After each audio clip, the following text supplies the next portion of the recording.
like to congratulate every single person who's turned up today in the face of the biggest, the most scariest intimidation campaign from the state government, from the police that we have seen. John Howard and the New South Wales Police have spent the last year attempting to intimidate, suppress and stop today's rally. We have got the right to protest, and we are going to assert our right to protest, and no one's going to take it away from us. We've tried many times to get a route approved. The cops have just been delaying and taking it to court. We cannot sit idly by while this meeting of warmongers, this meeting of war criminals, this meeting of climate vandals is happening in our city and not say anything. You can see there's police everywhere, there's guys patrolling, there's huge buses, they're trying to intimidate us. I mean, if they want to stop you from protesting, what's this country going to come to? All we wanted to do was walk down the street, assert our right to have our voices heard. It's really obvious they don't even want that. The police do not want a peaceful protest. Protesters are here to voice their opinion on things which seem quite reasonable and rational to me. Many of us were here 4 years ago now, saying don't send troops into Iraq, it will be a disaster. Well, guess what? It's been a disaster. George Bush, my Commander-in-Chief, arrived this week from the Green Zone in Iraq to the Green Zone in Sydney for APEC. He comes with an entourage of over 800 personnel. The city has been shut down, barricades have been thrown up everywhere. What the hell is this man so afraid of? I'll tell you what he's afraid of. He's afraid of the people. He's afraid that the people ultimately know that there would never be boots on the ground in Iraq if there wasn't oil under the ground in Iraq. I'm telling you for your own good. Declared zone. You're going to have to keep out, mate. Keep out. You're back. You're back. Now declared zone. We reject the prohibition of demonstrations in the declared zone, and we declare that we will march to police lines and assert our right to protest and our opposition to APEC, the wars in Iraq and Afghanistan, nuclear power and work choices and the attacks on workers' rights. Wherever the World Trade Organisation goes, wherever the IMF goes, wherever APEC goes, wherever the World Economic Forum goes, they have to lock the people out. We believe that we have a right to walk through our city as ordinary citizens. And all the people that are on this declared list that they're trying to sort out, and all the people that are on the demonstration, we march to those lines. We don't accept these declared zones or any attempt to try and stop the movement in this country. We're here in defiance, and we will continue to be here in defiance. So part of the reason that we want to walk through the declared zone is as part of a protest about locking down our city for these people.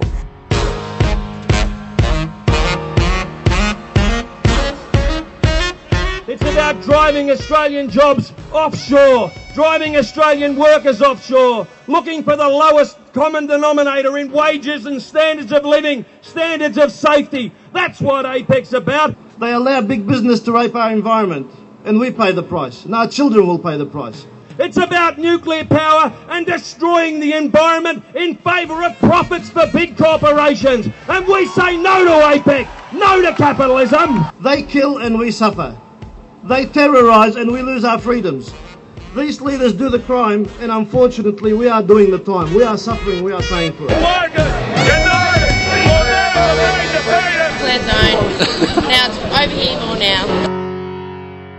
You're on the list, and so are you guys now. This planet cannot afford another meeting of world leaders that fails to seriously tackle the issue of global warming. There's got to be real action which forces real change on the corporations.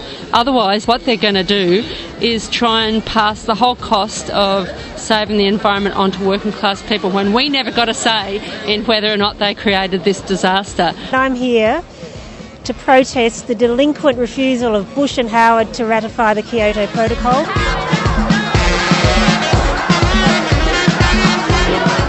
Now we've got the election campaign ahead to get rid of John Howard, and we've got an anti-war movement to build because, Kevin Rudd is not committed to stopping the war in Iraq and Afghanistan.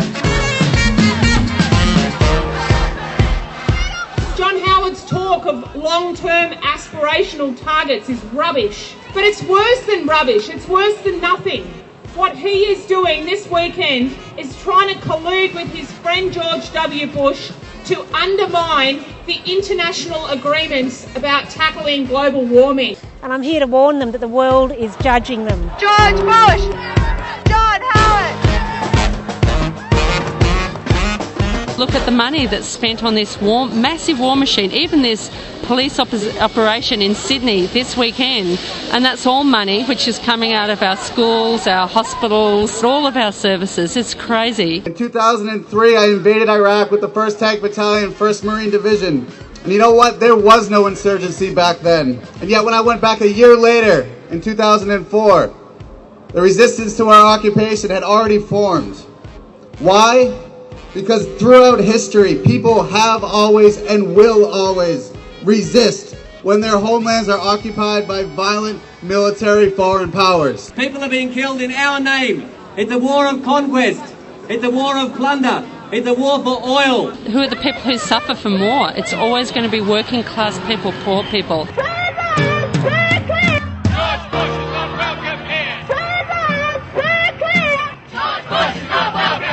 We were lied to, we were misled, and 100,000 people have died because somebody wanted to push up the price of oil. And George Bush, you have violated international law and are a war criminal by all Nuremberg legal standards. We say get out, George Bush, you're not welcome in this country.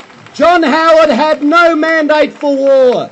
George W. Bush had no mandate for war.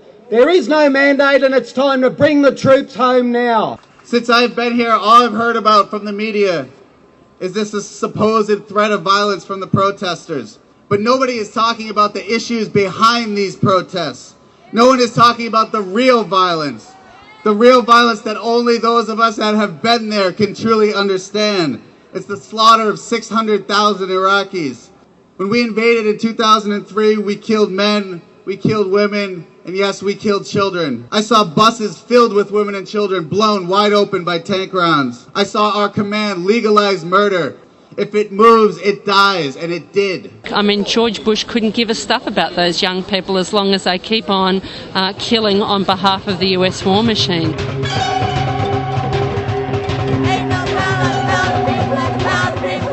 The US government and the governments of other rich robber countries like Australia that have been denying the people of Iraq their freedom, their peace, their democracy. Now Condoleezza Rice and George Bush have the brazenness to tell us the US and its allies in Iraq are there to bring peace and democracy. Well, bullshit. We're in defiance of their attempts to constrict the space in which we can actually resist the war. Not only all of us know it's a lie, the majority of Australians know it's a lie. The majority of people in the US know it's a lie. The majority of people in the third world know it's a lie. And the Middle Eastern people know it's a lie. This is what we're fighting for. And you guys here need to continue to do what you're doing and get Howard out of office. Because make no mistake, Australia does have blood on their hands.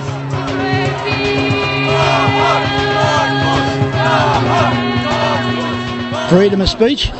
Howard's just shutting the door on that, or trying to. And it's always been on his agenda to try and wreck the unions. Workers don't have many rights to fight in Australia or the United States or many of the Asian countries that are going to be gathered here as part of APEC. Work choices, Howard's rotten anti-worker laws. If you haven't got a union, you've got nothing, brother. We're going to beat them laws, and we're going to beat John Howard, and we're going to send him to the dustbin of history. Policies that see sex workers fucked over by the Bush administration. I don't think the world that's been created and promoted by people like George W. Bush, by John Howard, is one that's sustainable. And I also don't think it's one that people will continue to put up with.